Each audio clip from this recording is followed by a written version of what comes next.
Deus, o salutaris nostre, Domine ex Deus, Kyrie ex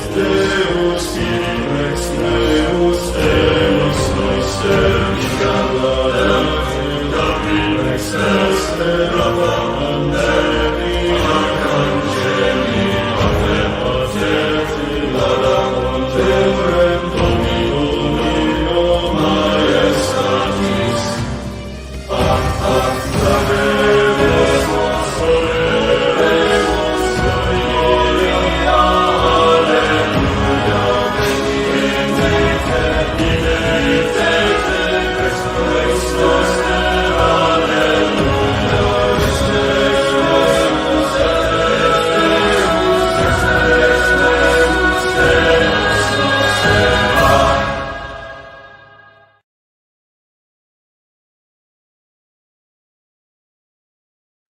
I muted myself again, didn't I? Anyways, it is January 27th, 2025.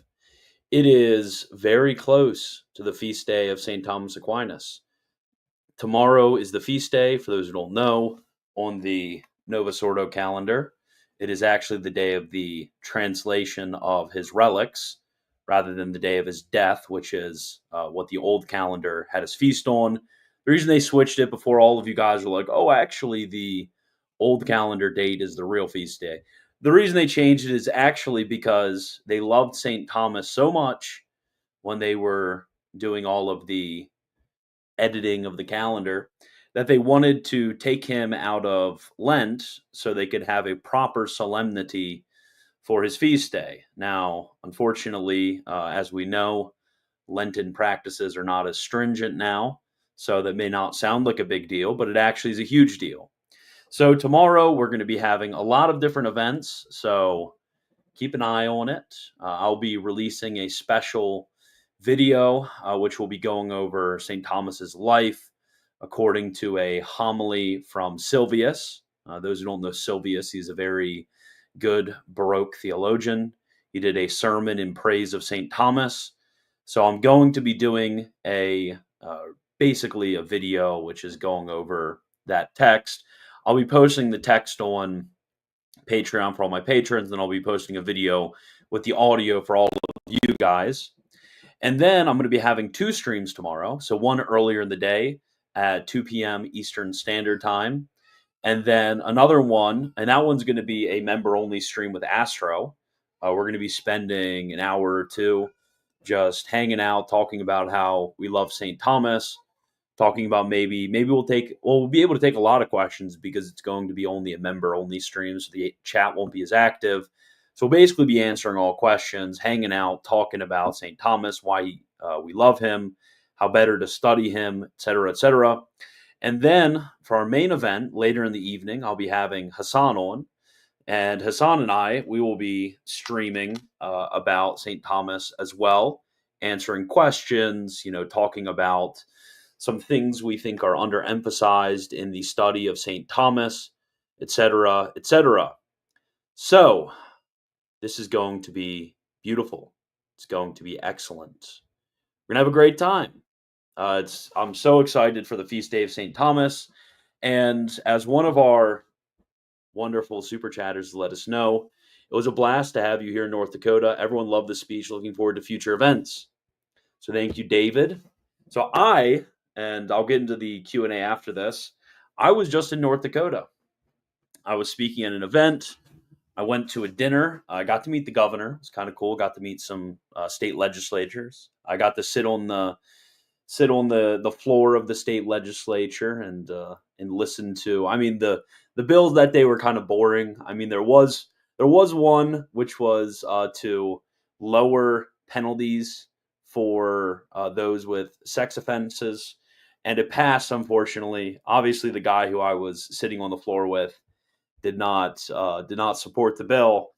But yeah, it was interesting. Got to sit in on a committee hearing in the afternoon. But I will be very involved in politics in North Dakota.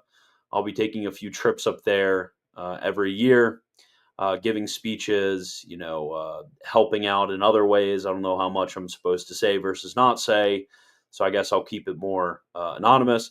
But it was excellent. It's a very beautiful part of the country. If you haven't visited that part of the country, I would definitely recommend it.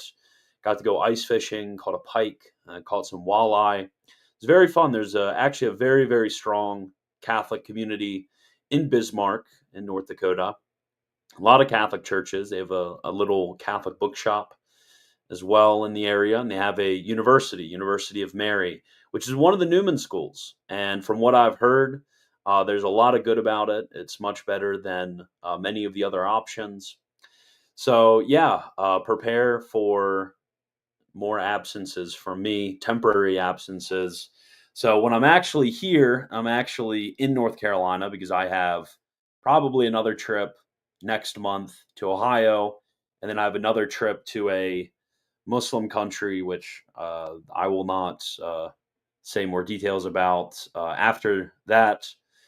And then maybe April, I have another trip to North Dakota. So I'm a busy guy. I'm a busy guy. So when I'm here, I'll be streaming, making as much content as I can.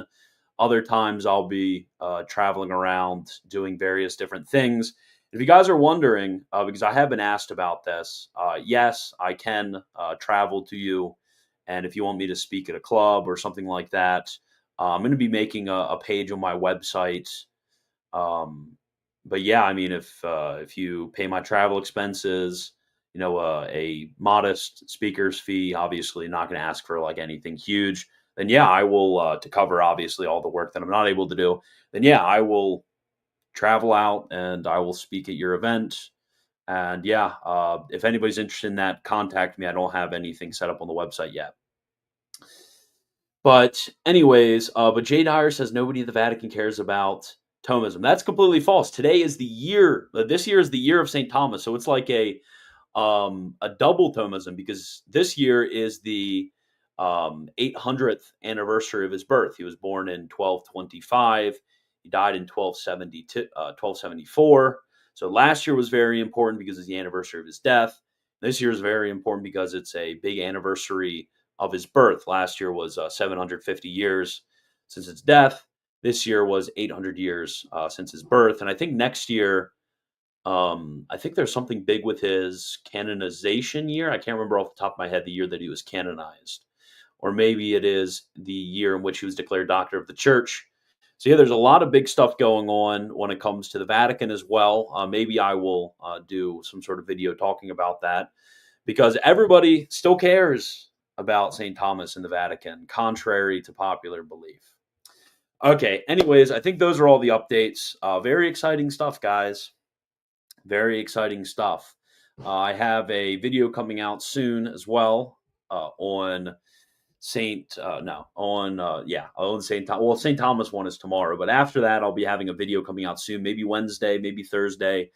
That video is going to be on the consensus of the fathers and the ways in which a lot of Protestants and even Catholic theologians are going to misunderstand consensus and how our traditional authors speak about consensus. That's going to be a very meaty video. It's going to be one of my deep dive videos. It's going to be, going into all the details, bringing forward all those good quotes that you guys love.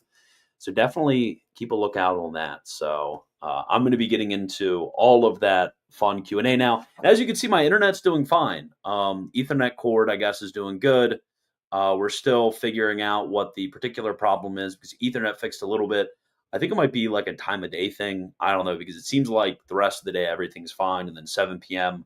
kind of sucks. If you guys remember way back in the day when I used to do all of those Saturday morning streams, during Saturday morning streams, I had to stop doing the certain time and move to a different time because for some reason at the time that I chose, it was weird disconnection issues and everything like that. And when I changed the time, it didn't have any sort of problems. So I might actually change the time that I stream. So let me know in the comments or whatever.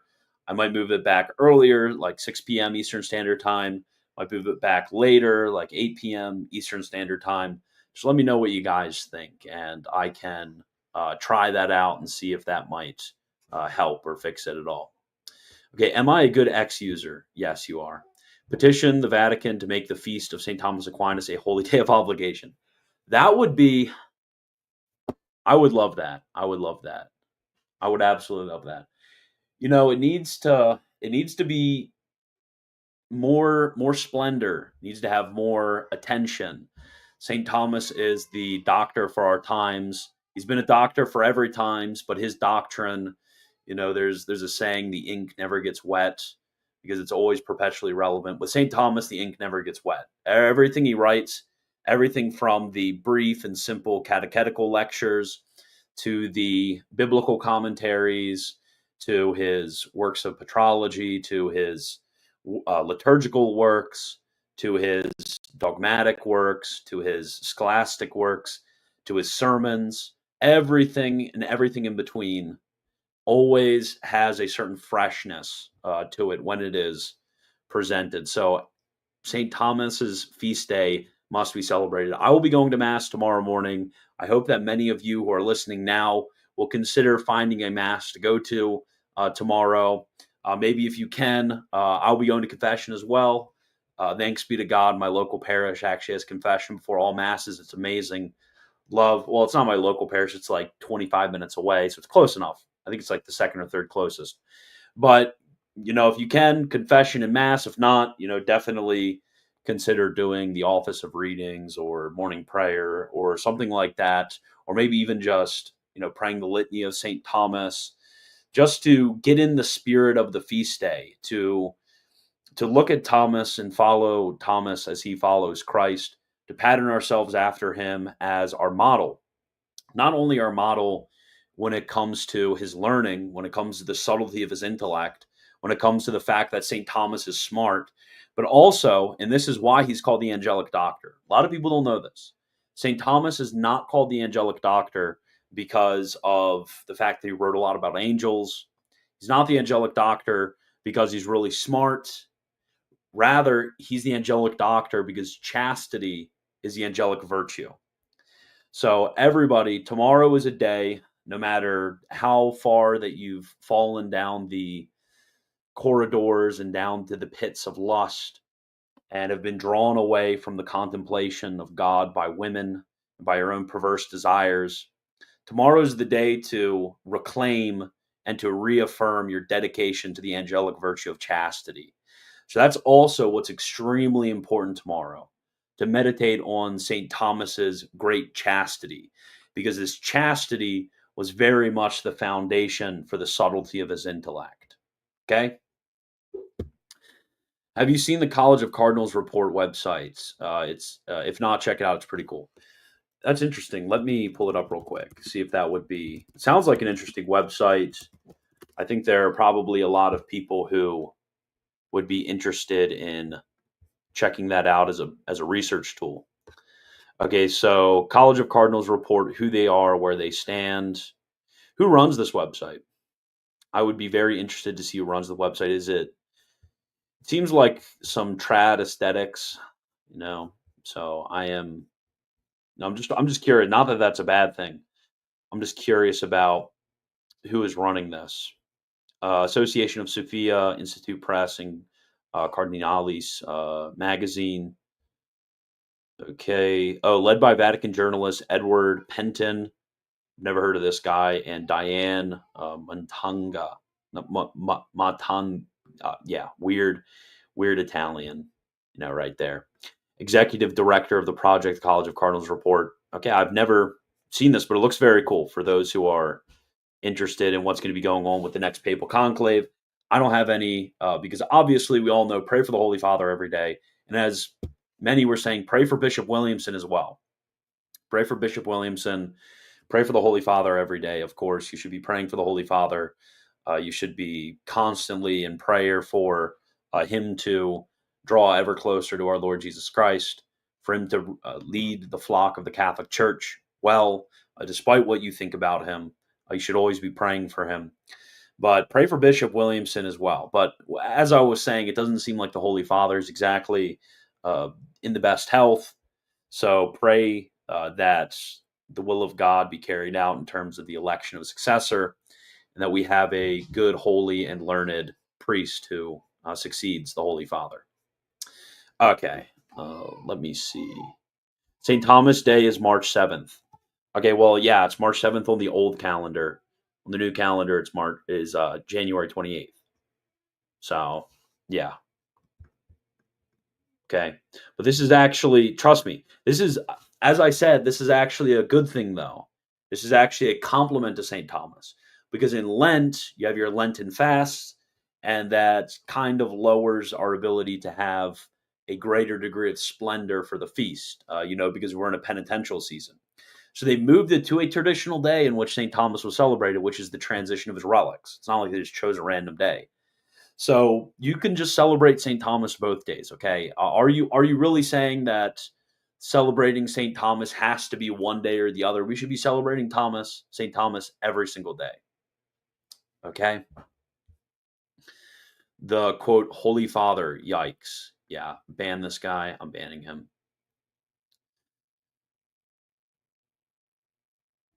Okay, here this is a good question.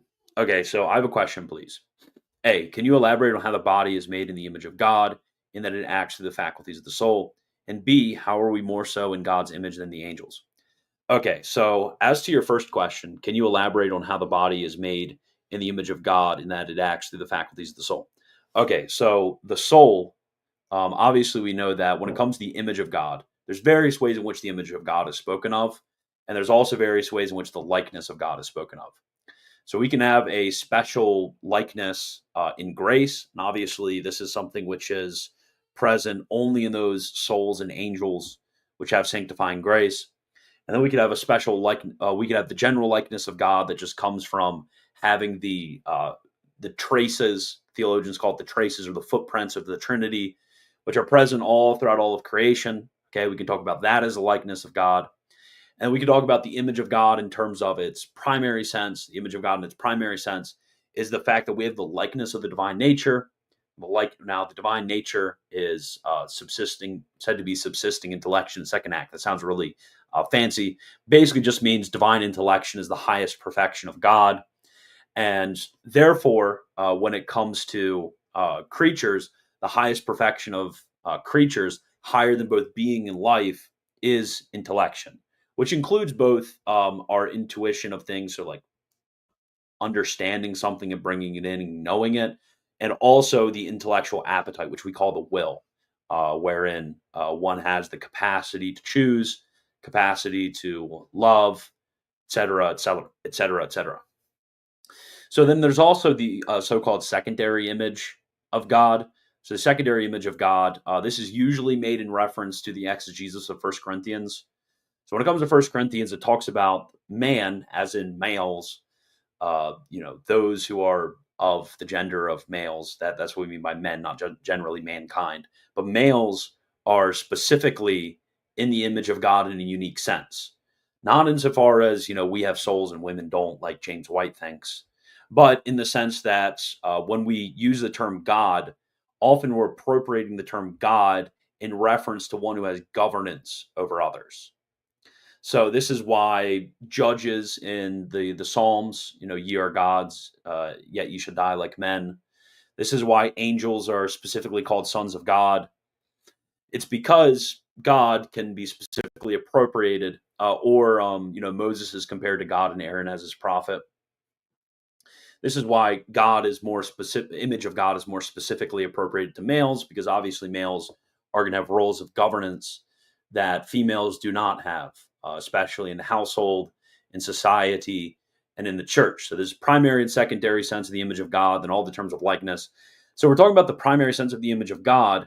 We know that because we are embodied souls, our souls work through certain faculties. So we have obviously our like corporeal sensory faculties, which help grab, the sensory information and bring it up into our intellect so it can abstract by the agent intellect and be reside in the possible intellect. We have those. We also have like the corporeal organ of the brain as well, wherein the soul is going, the intellect is going to work. These can said to be certain bodily instruments, but especially we talk about bodily instruments, we're going to talk about, because remember what I said earlier, the will, that is the intellectual appetite. So the will, that's going to be the soul's, the will is going to command the body. The will is going to work through the body. And in this way, there's a difference between a corpse and a living body. Because when it comes to a living body has a soul which is rational, that is able to work through it as an instrument. And therefore, what is, a hunk of flesh and matter is dignified and brought up into a higher mode of being, the intellectual life. So it's able to be that organ or that instrument whereby the soul operates. So it's in this way that we say it's not only the soul that participates in the image of God, it's also the body that participates in the image of God, insofar as it is an instrument of the rational soul, in that the will commands it, and in that it partakes of the process of intellection by gathering phantasms. So there's multiple different ways in which we could phrase this, but that's it generally speaking. And then the way in which we are more so in God's image than the angels. I forget the particular, off the top of my head, the particular sentence that St. Thomas gives on that question. So I'm going to have to pass, but I hope that, the more lengthy answer to the first question was adequate for you. Okay. What is my number one argument against sedevacantism? Yeah. Normie, boring. Yeah, you guys have to ask cool questions, like about like French toast over here. He asked a very cool question. I like that question. Yeah.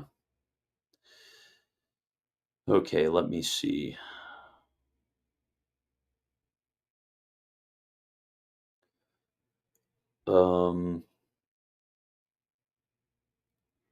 Okay, so this is a good question. How are the relations in the Trinity? How are there relations in the Trinity if God has no accident and relation is an accident? If they are part of his essence, how are the relations not accidents? This is a good question because when we talk about this, actually, I was just reading Pope St. Leo the Great, and he made a very interesting comment where he talked about the qualities of God. So when it comes to the attributes, the qualities of God for God are actually identical with his essence, which is exactly what St. Augustine previously said, and exactly what the obviously the later scholastic tradition is going to say, and even this will be a little controversial. Even the Eastern Fathers are going to say the same thing. But and when they deny that the his holiness is not his essence, they're not talking about any sort of real distinction that would imply composition, because obviously they affirm simplicity. This is talking about a difference in definition or ratio, as the Latins are going to call it. So, anyways, when it comes to any of the predicamentals, so any of the categories that we apply to God, because we can call God, for example, say that God is love, right? God is love. What is love? Well, love is a habit. So it's the category of quality. Love is a habit that perfects the will, right? Well, in God, is love a habit? Well, if it was a habit, then it would somehow imply the composition, which is between substance and an accident which inheres in it, right? So we say with love in God, it becomes in God subsisting, right? Or if we talk about infinity, for example, infinity, usually we speak of it in terms of quantity. I'll just keep it like that to keep it simple. So infinity, quantity, right? Quantity is a certain type of accident, right? So when you have quantity and substance, usually you're going to have composition. So we say in God, it isn't an accident, actually subsisting, right? So when it comes to relation, though, it's slightly different. Now, why is this the case? Well, with relation, what makes a relation isn't the sort of composition that occurs between the substance and the accident subsisting in the thing. That occurs in all created relations, don't get me wrong, but when it comes to what makes an accident, it's actually the order that it has to its terminus, right? So when it comes to relation in God, it becomes subsisting like all of the other accidents, but it doesn't have to give up its relative nature, because it having that composition of substance and accident isn't a part of its definition. whereas for all of the other accidents, it is. Okay, so I hope that makes sense. Okay, I see that there's a Hassan plushie when. We're never getting a Hassan plushie. Would you say hockey is one of the good ones? Yes. Bring back r/Catholic dating, read a post, and 2 to 3 comments. No, thank you for the super chat. Okay, here we go. There are some attributes which are always infinite, such as omnipresence. Then there are other attributes which, even though they can be infinite, are not always, such as love. Okay, the mistake that you're having here is you're thinking about the attribute of love, not in terms of as it exists in God, but in terms of as it exists in its effect, right? So as it exists in God, God's love is infinite. But as it exists in its effect, it's something which is finite, right?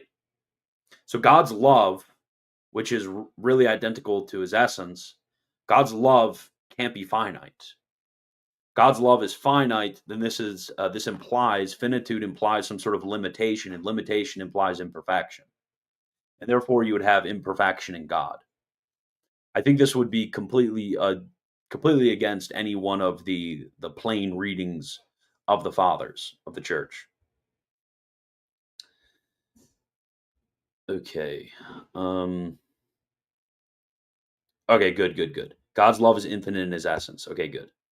Glad. Yeah, minus $5. I'm not reading r/Catholic dating. Okay.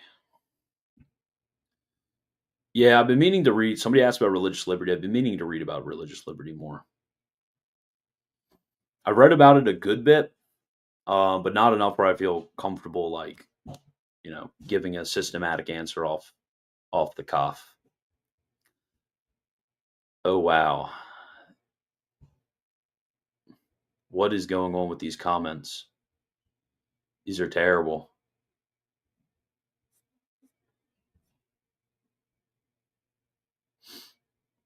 Let me see.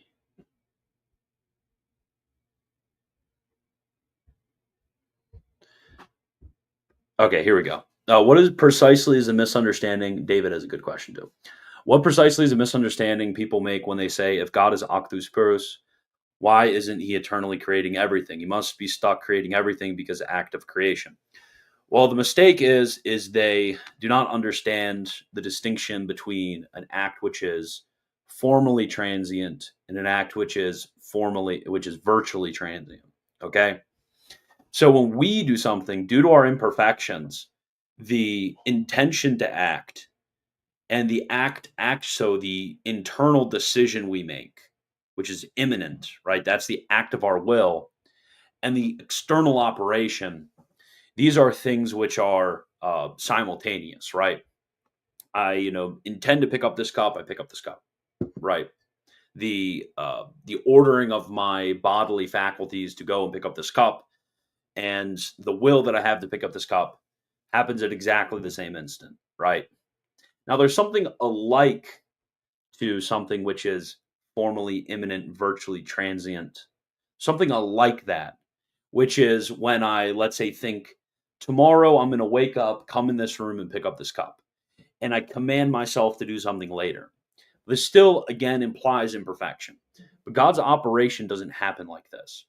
God doesn't go from not acting to acting, because God, in accordance with the teaching of all of the fathers and of sacred scripture, God is immutable. So God doesn't go from one day, and he's eternal too, which would follow him on immutability. He's not just sitting there one day, twiddling his thumbs, and then one day he decides to actually go and create. No, from eternity, he orders creation, right? He has that act of the will whereby he wills to create. But he orders that this creation come to be in such a time, or the sustenance happen in such a time, in such a place, etc., etc. So the change doesn't happen on the part of God. Rather, the change happens on the part of the thing which has dependence on God. Okay? So that's why we talk about God's relation to creatures, relation, like we talked about earlier. God's relation to creatures is merely logical. God doesn't somehow in himself change to where he acquires a new relation. Rather, what's happening is creatures come to be independence of God. Creation is something that happens not in God, right? The will to create is eternal. Rather, creation is something that happens in time and is of dependence on God. Okay? So there's a relation of dependence which comes to be in the creature on God in time, which is why the term creator is not an eternal name that we give to God. Rather, the name creator is a name to God that we give to in time. So we can rightly say that before creation, God was not the creator. Rather, creator is a name of a rational relation that God has to the creation, which is not real in God, but real in the creature, dependent on him. Okay? That's the mistake that they make. That's the mistake that they make. They don't understand and they really don't even understand when you ask them. Okay, they're going to refute actus purus. You ask them, okay, what does actuality mean, and how is it distinguished from potentiality? And they wouldn't even be able to tell you, because St. Thomas, in many places, I can point to a million places. Just read De Potentia. He talks about this at length. St. Thomas, in many places, says God has potentia. God has potency, right? Isn't that really weird? Well, he distinguishes between two types of potency. There's a active potency, which is the ability to make effects in others, and this does not imply imperfection. So God has it. It's really a type of act. And then there's passive potency, which passive potency is the privation of a certain form. It's privation. You don't have some sort of perfection that you ought to have. So really, you can ask all of the modern day Neo-Palamites, the ones who like to critique Actus Purus all the time, you can ask them, well, does God lack any sort of perfection that he must acquire? Because if God doesn't lack any sort of perfection he must acquire, then he has no potency. Because that, by the very definition, is potency. Okay? So it's grossly misunderstood. And this is an absolute trick by charlatans in order to convince people who are unexpecting and who do not have the resources to look through stuff. It's an absolute move by charlatans to convince them not to become Catholic. Okay? That's what it is. It doesn't have any sort of substance behind it. Is descent from Japheth a binding teaching? What do you mean descent from Japheth? I don't know what you're talking about. How do you respond to the Scotist argument that disparate relations can distinguish the Son and the Spirit, since you can have two disparate relations that aren't compatible in a single subject? Example being the biological son of two different men. Okay, that's a good question. I think, okay, so there's not an issue with in abstraction. So, okay, just generally with disparate relations of opposition distinguishing two persons, right? There's not an abstraction in a general way a difficulty with that. Rather, our only claim is that this is a difficulty when it comes to God, okay? Because it is a universal teaching. I mean, if remember the video that I did, if you look on Distinguo, I think it is, the video, it's on the Filioque, Eastern Orthodox, something. I did a video on this. I can't exactly remember when, or I know which channel. There's not that many videos on that channel, so it should be pretty easy to find. But this is and I talk about them there, but this is the universal teaching of the Fathers. So just from a patrological point of view, that relative names, that's what distinguishes the persons. Relations of opposition distinguish one from another. And it's clear that when it's talking about relations distinguishing from one another, it's talking about two persons as the terminus of a relation, not merely two different relations. Okay? So in a sort of philosophical way, we would say that when it comes to these relations, the relation of intellect, the relation that follows from the procession of intellection and the relation that follows from the procession of volition, because these aren't really distinct, they don't adequately distinguish the terms, because what is given in intellection and what is given in volition in God is the same exact thing, the entirety of the divine nature. So what is given merely by two different modes This does not provide any sort of adequate distinction because the principles are not really the principle by which, for each, the proximate principle by which, whether intellection or volition, these aren't really distinct. These aren't really distinct. So rather, there needs to be an opposition. It needs to be something which flows from relation, right? So there's not a difficulty for us Thomists in saying, okay, well, disparate relations of opposition can distinguish two persons. Of course, we just say that it doesn't apply in God because of the lack of real distinction in God, because of divine simplicity. Okay, let me see.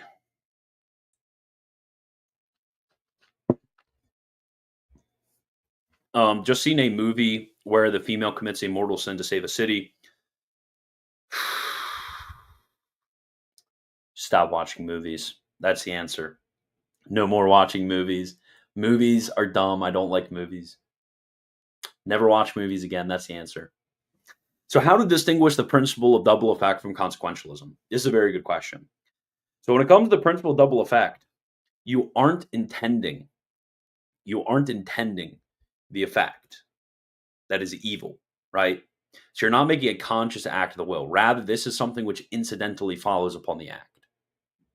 So, if you intend to commit a mortal sin in order to save a city, then that is just intending evil that good may come about. But if you intend a good thing, and then incidentally from this good thing, there's a second effect, which is evil, that itself is something which is the principle of double effect. So let's say, for example, you do some sort of surgery on a woman, and as an effect, unfortunately, she's pregnant, and unfortunately, there's the death of the child, which is not an intended consequence of the surgery, but comes about. So when it comes to this act, the intrinsic ordering of the act is not anything evil, it's something which is good, and evil happens to follow upon it as a consequence, right? Whereas if you intended, let's say, because somebody could say, oh, well, I want to get an abortion, so, I don't know. I want to get an abortion so, I don't lose money or whatever. I don't live uncomfortably or whatever it may be. Well, this is intending an evil, i.e., intending abortion. That's something good may come about, i.e., earthly prosperity. That's a completely different situation than the first one, which is intending something good, and it happens to be that an evil follows on the consequence, right? So I hope that answers your question. Thank you for the super chat. I didn't see a question attached to this. Hi, Christian. Have you ever watched Sister Claire on YouTube? She's a big reason why I became a Catholic. No, I didn't, but I will look her up briefly. Thank you for the super chat. Sister Claire. Is that a... Oh, it's anime. Bro, it's anime. Oh my goodness. It's so over. So over, my anime friend. Okay, let me see. Do you have any videos on Vatican II, SSPX, or Sedevacantism? I mean, you could just look up Scholastic Answers, Vatican II. You see, there's a few things surrounding Vatican II. I don't remember all the videos that I've done off the top of my head. Nothing like huge. I've never done like a huge 1 hour video on the SSPX or a huge 1 hour video on Vatican II or anything like that. So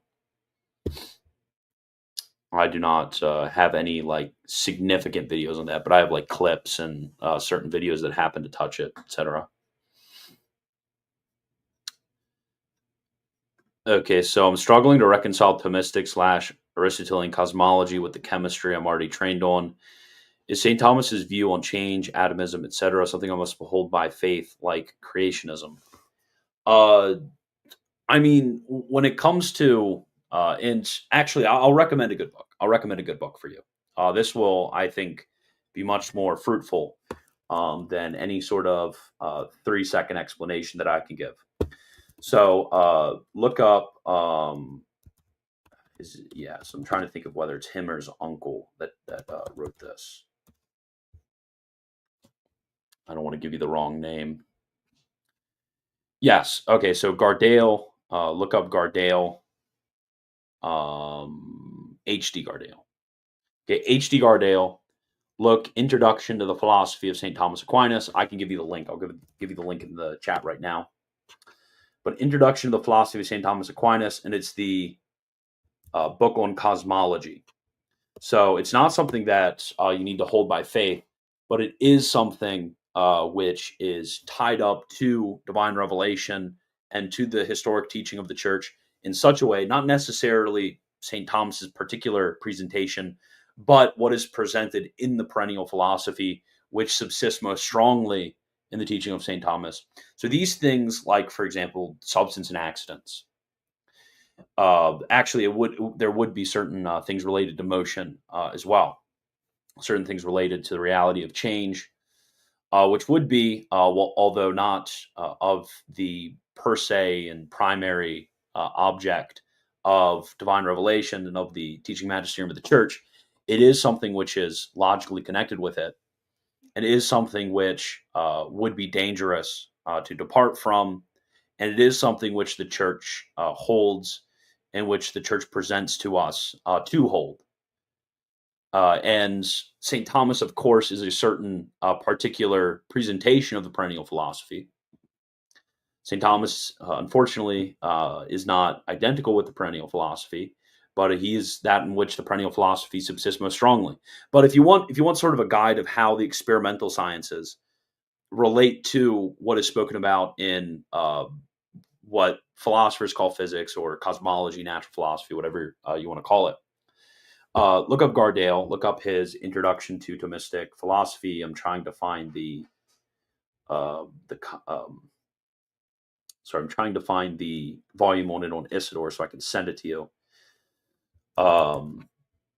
It is something which are treating two distinct types of science. I mean, the natural sciences, like we think about it, are usually treating in terms of quantity, in terms of appearances. But when it comes to the natural philosophy or physics or cosmology, St. Thomas is talking about, he's talking about what is called in the tradition the first order of abstraction from individuals. So yeah, I would suggest the off the top of my head, the first few chapters treat this, although he discusses it in and out throughout the entire book. But it's very succinct, very easy to read introduction. It's only takes probably like 3 or 4 hours of reading. So I mean, in a sort of afternoon or two, or a weekend or something like that, you could easily read through it. But I would absolutely suggest, if you're struggling with those, reading that. Okay.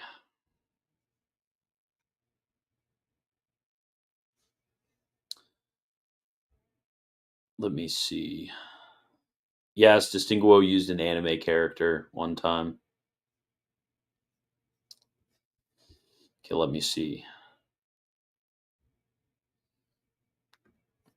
So prior to the fall, was the Trinity evident to Adam and Eve from the vestiges of creation and the image in their souls? Was revelation still morally necessary for ascent? This is a wonderful question. Wow, I'm making you a mod after that question. I freaking love this question. Okay, I'm white pilling during this Q&A. You guys, for a little bit, were kind of like iffy there, and there was questions which are good, few and far between. But I love this question so much. I might stay super late tonight, just if questions like this keep coming. I'll just stay late. Um, Normal getting out of here. You see this question, Hassan? This is such a good question. Okay, I'm making him a mod just for this question. Okay. So when it comes to the way in which you can know something, generally speaking, from either extrinsic reasons. So extrinsic reasons would be somebody witnessing to something.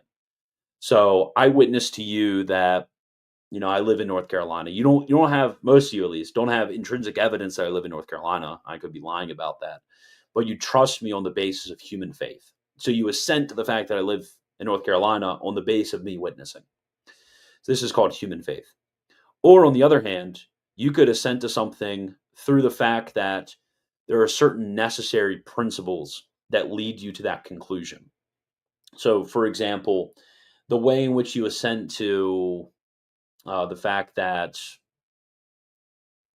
usually most principles in philosophy are deduced in this way. You could also think about something like 1 + 1 = 2, 2 + 3 = 5, 10 times 10 equals 100, et cetera, et cetera.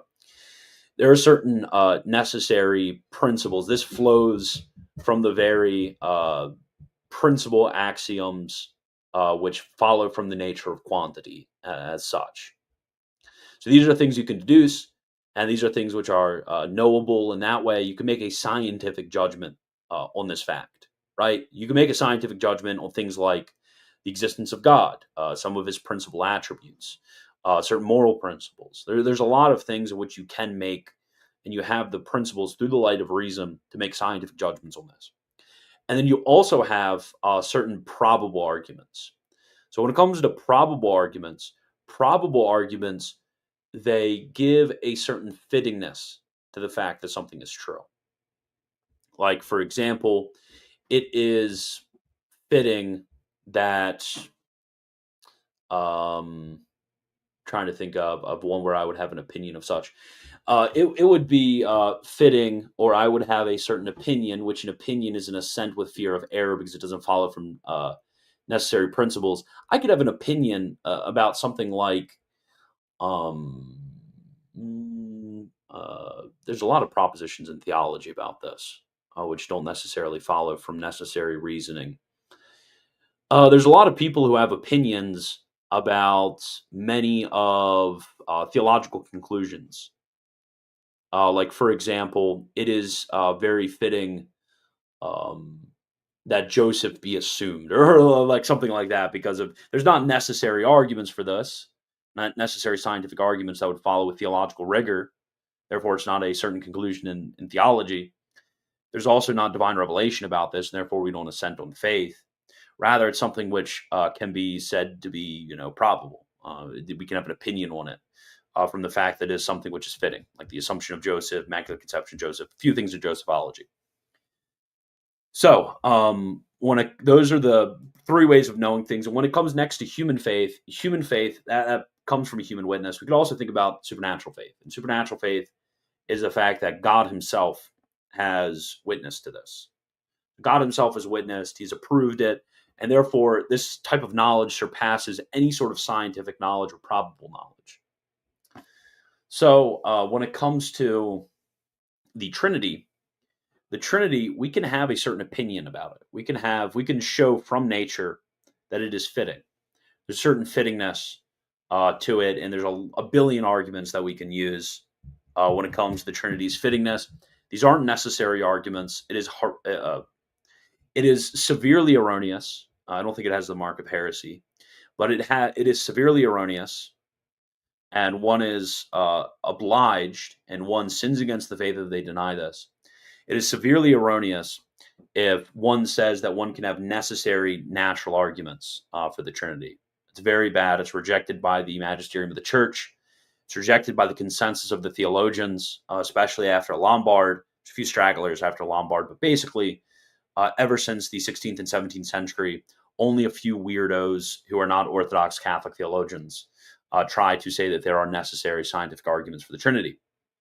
So you can't have necessary scientific arguments. You can have probable opinions, but when it comes to making a firm, irrevocable assent, it has to be something which comes either by divine faith, or it could technically happen by way of human faith with another person witnessing to it.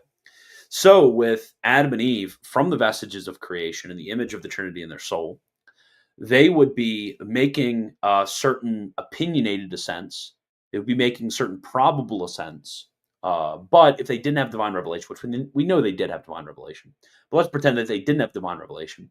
If they didn't, then they would not have a firm assent. There would have to be fear of error. It would be an opinionated assent. Okay? Unless God revealed it to them, they wouldn't have the firmness of knowing that it is something certainly that is the truth. They would only have opinion. They couldn't have scientific knowledge because this isn't something which follows from natural principles, right? Okay.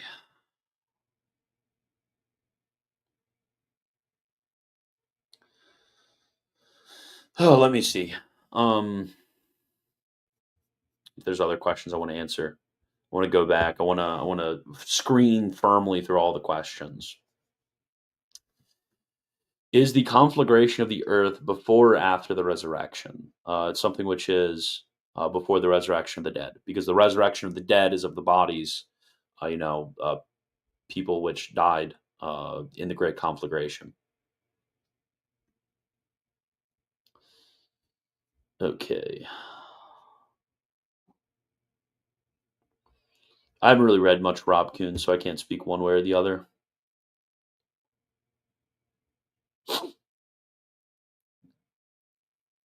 Let me see.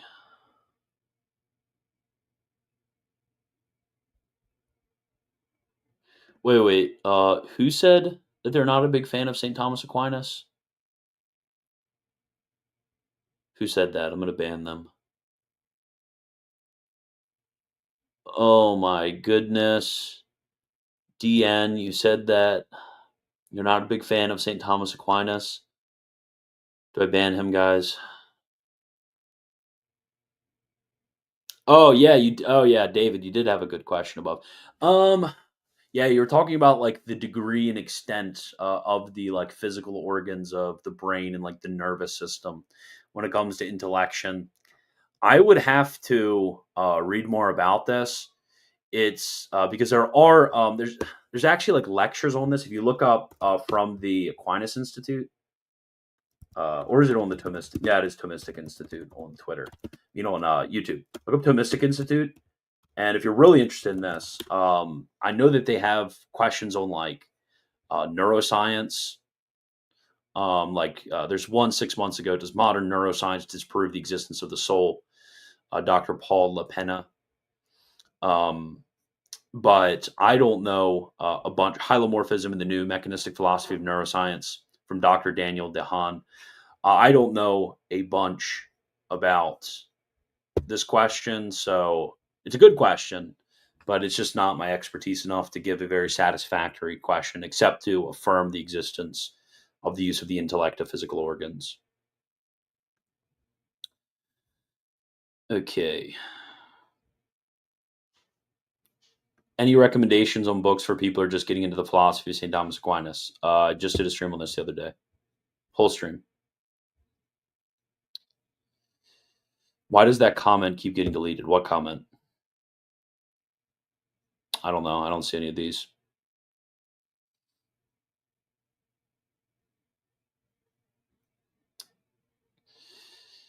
Can unconfirmed Catholics? Well, you are if you're Eastern Orthodox, you are confirmed. Can they go to confession? You have to ask the priest.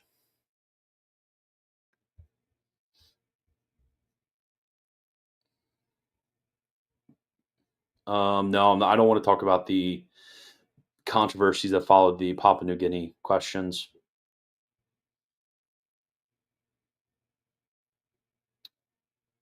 Um, Adam walked with God in the garden. Could it have been Jesus he walked in? Considering the fact that Jesus was not incarnate yet, and therefore God did not have the physical organs to walk around. I mean, one could say that this images forth something in the future, sure, but the incarnation had not happened yet. The incarnation happened in Luke chapter, beginning of all the Gospels. The incarnation was not something that was existent in the beginning of the world. So, yeah, you can meditate on this as a foreshadowing of the incarnation, but it isn't something which was like the actual incarnate Lord walking around with his feet. I mean, there's plenty of fathers who connect this, in as a sort of like future foreshadowing, but it's not like the incarnation existed before the point of the Annunciation. Okay, let me see. Aren't all theophanies appearances of Christ? Yes, in the sense that I said, but it's again, as I mentioned, it's not like there is the sort of physical body of the incarnate Christ moving around in the Old Testament. It's something which is a sign of something future, and you can speculate about how this is a sign. Like, is there some sort of like corporeal matter that's being shown forward? Is this kind of like a hologram type situation? Like, what's going on here? Some, like St. Augustine, are going to say this is compressed air, which angels have joined to themselves, well, which angels use as instruments.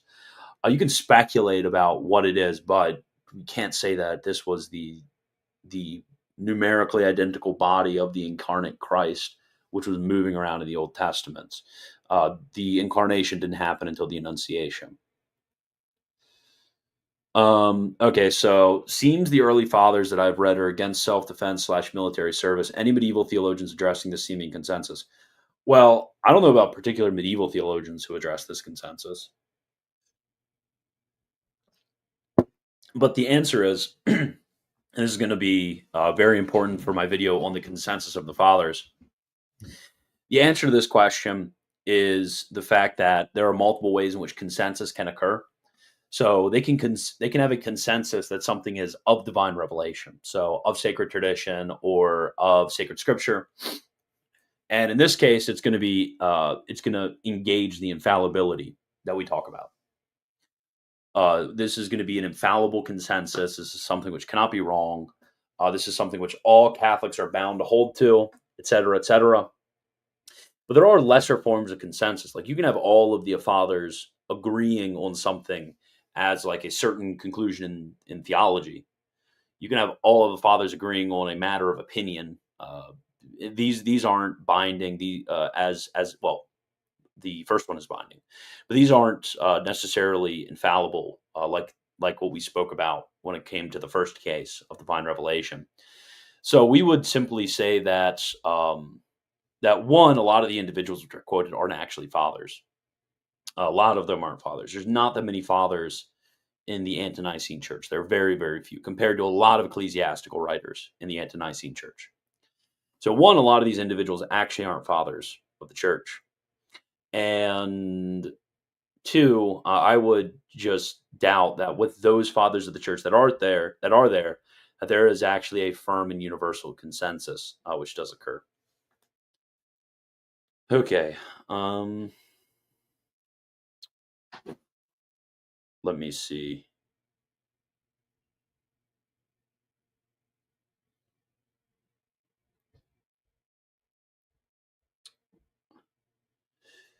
How are Jesuits dealing with Suarez's positions? Oh yeah, it's because they just have a different position when it comes to relation as perfection. No, I have not read Martin Grabman's book on this. Don't call me Chrissy. I'm timing you out. Yuck, religious indifferentism. Who? Who's a religious indifferentist?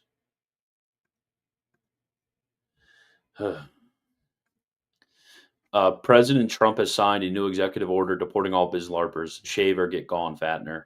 You're funny. Do you know of any Ante-Nicene fathers that talk about the propitiatory sacrifice of the Mass? Not that it matters. The Mass is propitiation. Not off the top. I mean, I don't have like an encyclopedic knowledge of all of the fathers from every era that spoke on every topic. So, I mean, to my knowledge, the one father, well, he's not a father, he's an ecclesiastical author. But the one ecclesiastical author that usually gets quoted in the Ante-Nicene period is Origen.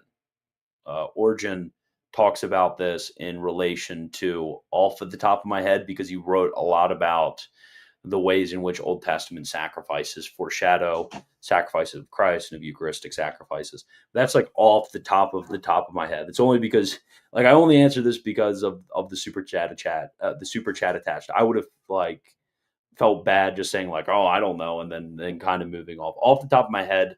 That's really it. I don't have an encyclopedic knowledge of these things. Okay, does all generation and corruption cease after the final judgment? Yes. Yes, it does. All substantial motion ceases after the final judgment. It does. There are many, many people who don't like this teaching. There's many people who are doubters of St. Thomas on this teaching, but time, I think there's a good argument for divine revelation. Time ceases. Of eternity is the only thing that remains, and obviously eternity, which is really identical with God. Um, but I think time ceases. I think all all any sorts of accidental motion cease after the final judgment. So I'm controversial. Not many Thomists defend St. Thomas on this, but you know me, I'm always a defender of St. Thomas. But that's a very Mr. Minion Thomas. That's a very niche controversy for you to know about. Did you happen to watch my video in my introduction to Thomistic theology, which can be bought on christianbwagner.com/course or /courses? I can't remember which. Did you watch that video that I just posted today, which is also available on my Patreon at the $25 tier a month? Did you watch that video? Everyone else should watch that video too. That's a good video where I talk about eternity, av eternity, and time. But yes, that is a very niche question for you to ask, but I'm all in for it. Okay. Oh my. Okay. DN. Oh my goodness. This Philistine. This is your brain on Eastern Orthodoxy. I'm messing around, guys. I'm messing around. I'm just joking. I'm kidding. Okay. I'm not kidding. But the incarnation happening in time doesn't necessarily preclude appearances of Jesus, since God is outside of time. Jesus is eternal as to his deity. Jesus does not have the essential eternality that follows from essential immutability in his humanity. Like Jesus in his humanity is not somehow does not have the attribute of eternality that is possessed by the Father. I mean, this would be an error when it comes to the distinction of the two natures. This would be a very big error when it comes to the properties which are retained for each one of the natures. The Jesus, in accordance with his deity, is of course outside of time, i.e., eternal, which follows from his immutability. Jesus, in his humanity, he's in time. He is, and it follows from the fact that Jesus in his humanity is mutable, and time is the measure of change, a measure of motion. So if Jesus in his humanity changes, if there's motion, he's not eternal outside of time. Although we can talk about eternality in a qualified sense, in the same sense we talk about av eternity being present with the beatified souls and with angels. But no, Mr. DN, this is wrong. Okay, does the rising of the saints from the dead in the Gospel of Matthew have anything to do with the hiring of Hades? Um, I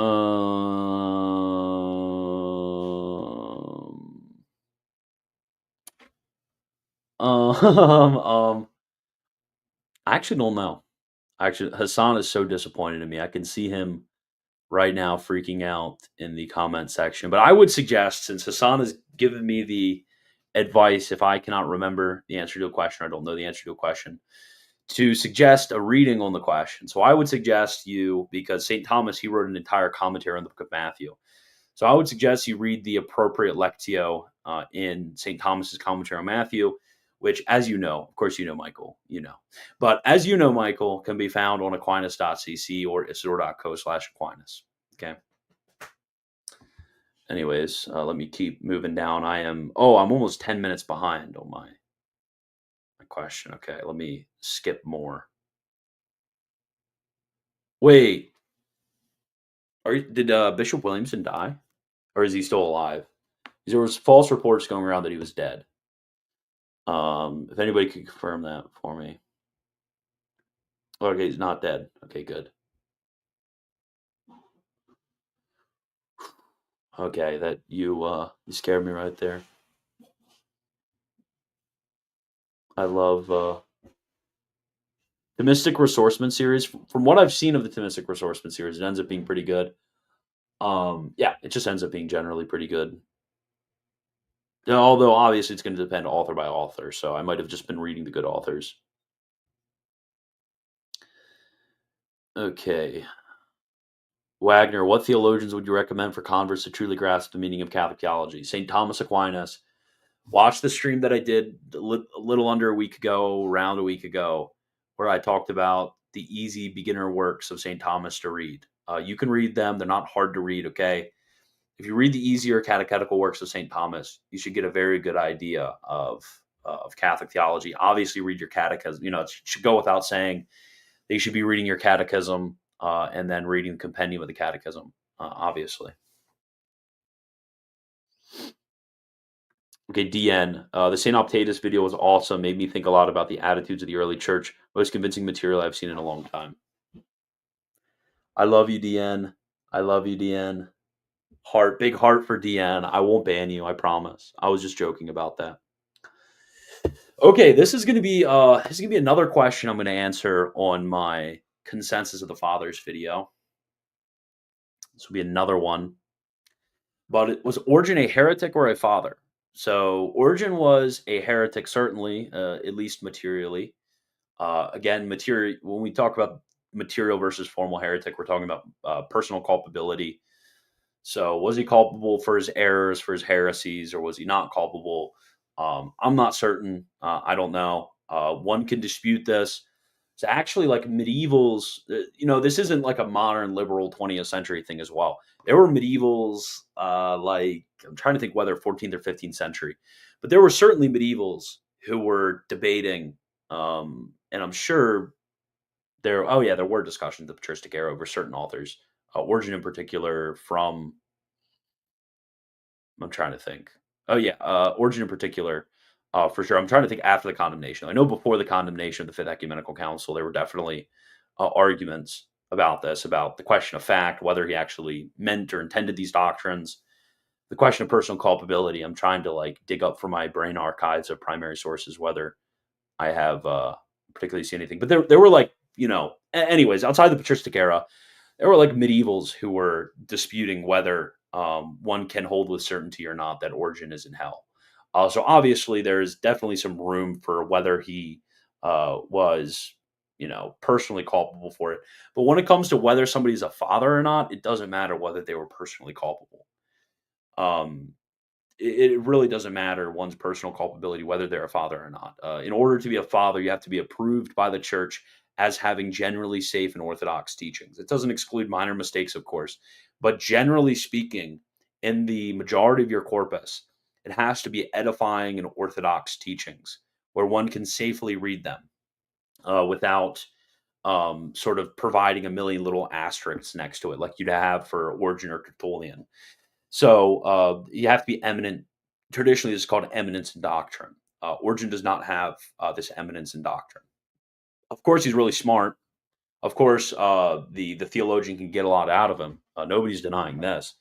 But just because you're really smart, just because a theologian can get you a lot out of you, doesn't mean that you're a father. I'm sure there's like certain authors who write in the Talmud who, are really smart. And you could get a lot out of them in like Old Testament exegesis or something like that.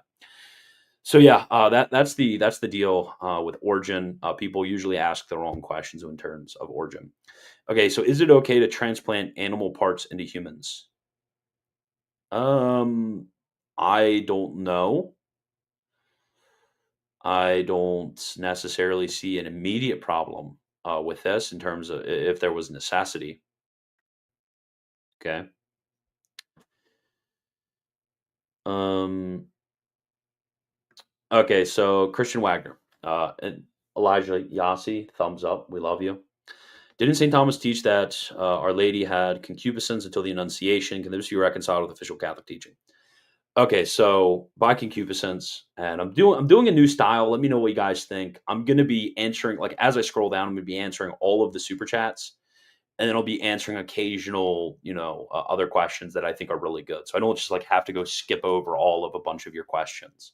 So you don't need the double, triple send questions. If I skipped over your question, I skipped over your questions. Either wasn't a good question, or maybe it's a good question, but I don't have the right answer, or it's going to take a long time, and I want to get through it, or something like that. But can that be reconciled with official Catholic teaching? So, what is official Catholic teaching on this point? There is, on the one hand, that Our Lady was without stain. So Our Lady's freedom from stain, the stain of sin. And second, this is obviously contained in because macula just means stain. So the Immaculate Conception, the conception without stain. So there's that. And then there's also, on the other hand, what is certain in theology is that she was free. Usually they just phrase it as free from concupiscence, but by concupiscence, they're talking about something very particular. And it's something different than how St. Thomas is talking about concupiscence.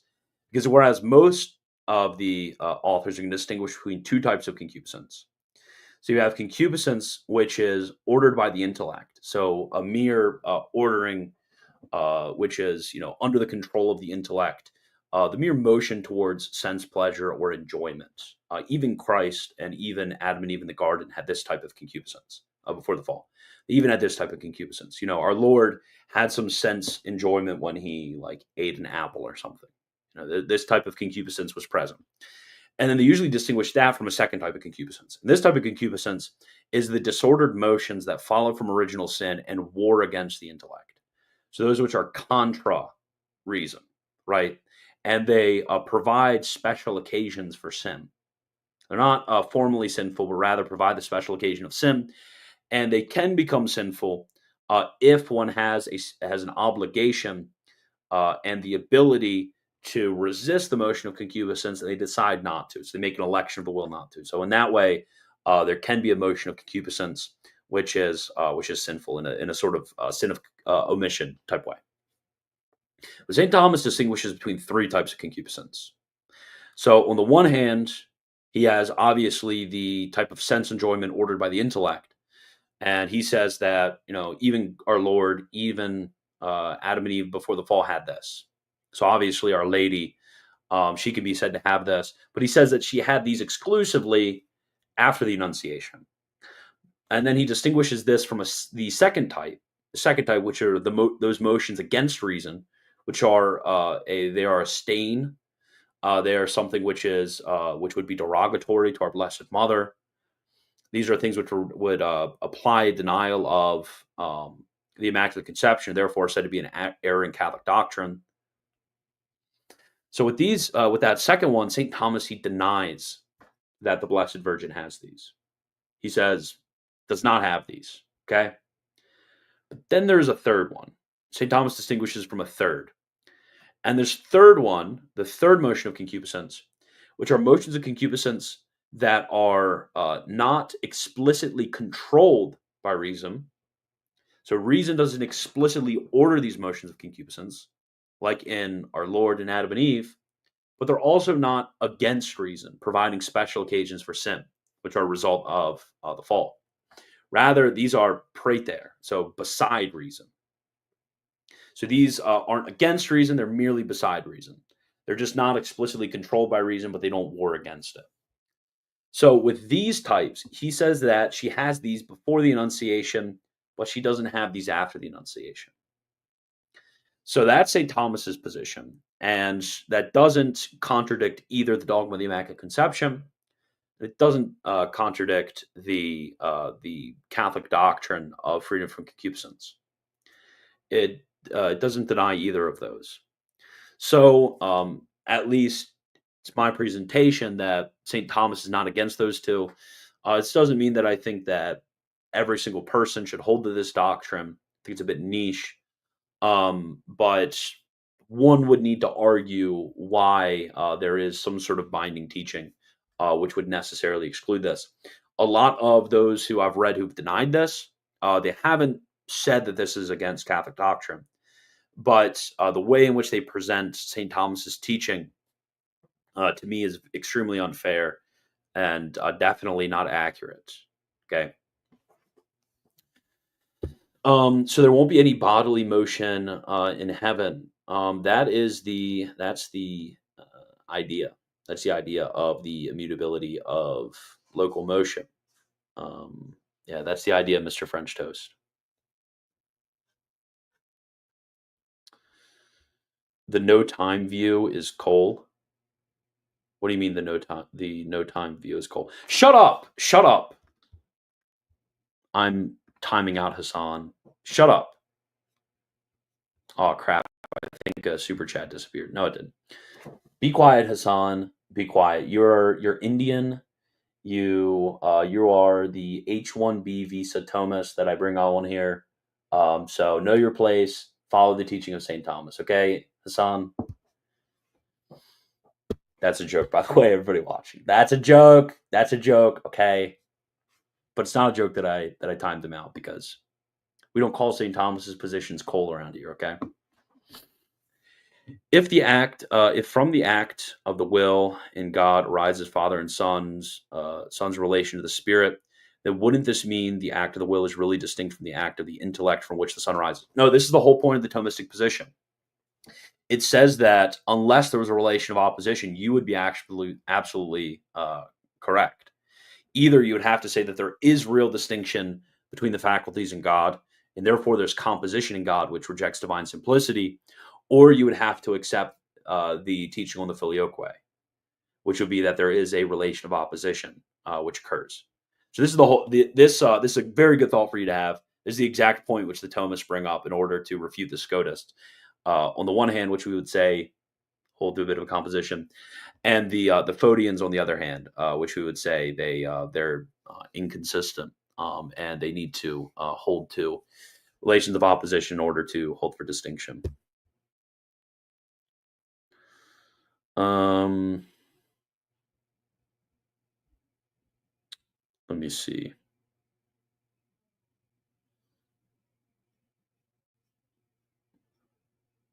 Okay. You want me to stream with since 33 AD? I've asked him before. He still wants to like get used to the streaming, the streaming speed. But anytime, I mean, if he messaged me anytime, I'd bring him on for a stream. He's a good guy for sure. Okay. What work of St. Thomas should I read to my daughter to stop her from screaming all night? The Letter to Margaret of Flanders. The Letter to Margaret of Flanders. Okay. Okay, this is kind of funny. Mr. Wagner, with what title should I appropriately refer to you? You can call me Mr. Wagner. You seem smart enough to warrant a doctorate, but you don't seem like the type of person to waste years for that title. Yeah, I mean, once I finished my master's, there was the thought, okay, should I go for my doctorate? And I was like, okay, I can do a bunch of like cool and useful things, or I could spend a few years learning how to write a glorified research paper. What should I do? What should I do? No, I decided. I mean, maybe in the future I would decide to get my doctorate, but I have a bunch of cool stuff that I want to do and that I want to produce. That getting a doctorate would certainly hinder me from. So I'm just not interested in it right now. Just for the 2 letters before my name and the 3 letters after my name, it would just be a vanity project if I thought of it. So you can just call me Mr. Wagner. Okay. Let me see. What is your emergence to the? What is your reaction to the emergence of Catholic Universalists? I think it's stupid. I think it's stupid for a number of different reasons, but I especially think it's stupid because it contradicts Scripture and liturgy. And I think, and the magisterium, and I think that any response and the consensus of the theologians and bishops throughout all ages, and any response to this is just pure, unadulterated cope. Okay.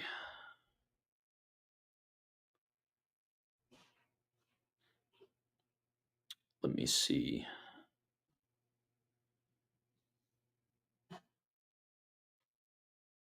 I'm back to 8:16, so I'm almost 5 minutes.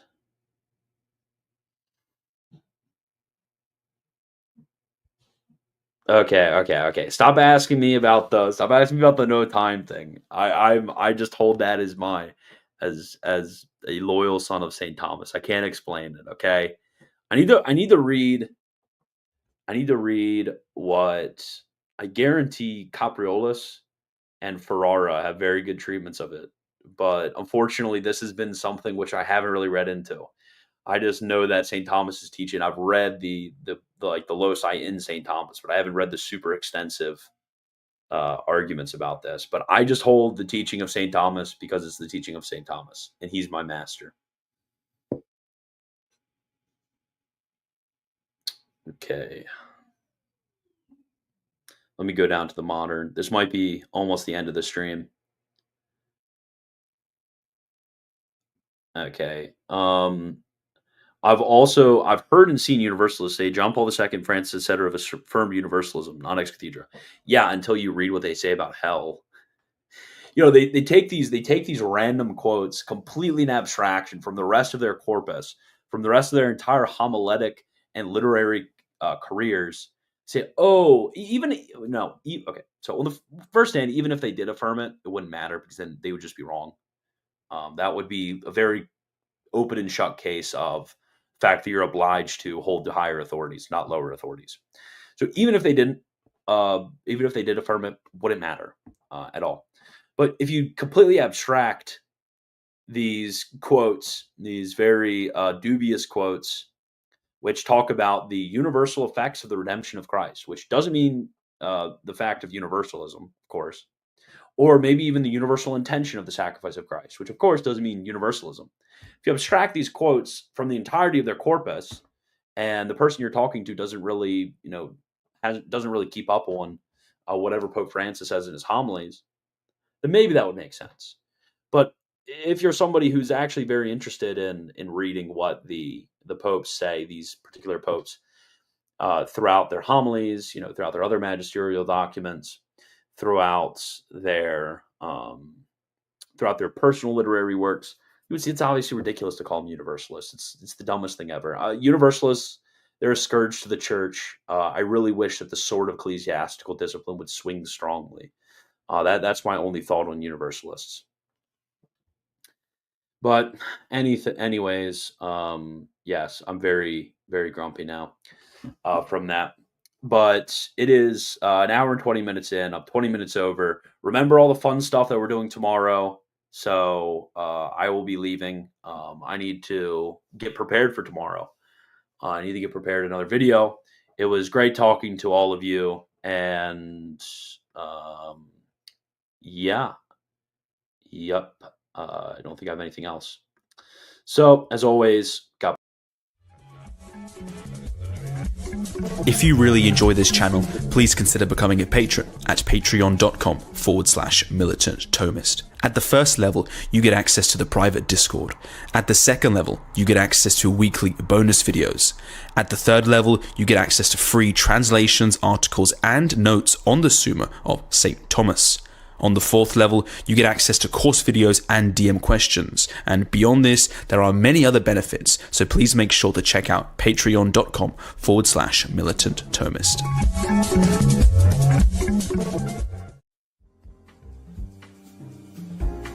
Do you want to have access to more videos and custom interaction whilst also helping out the channel? If so, please consider becoming a YouTube member. At the first level, for only $3 a month, get access to custom emojis to use in live streams and in the comment section. At the second level, for only $5 a month, get access to a weekly bonus stream.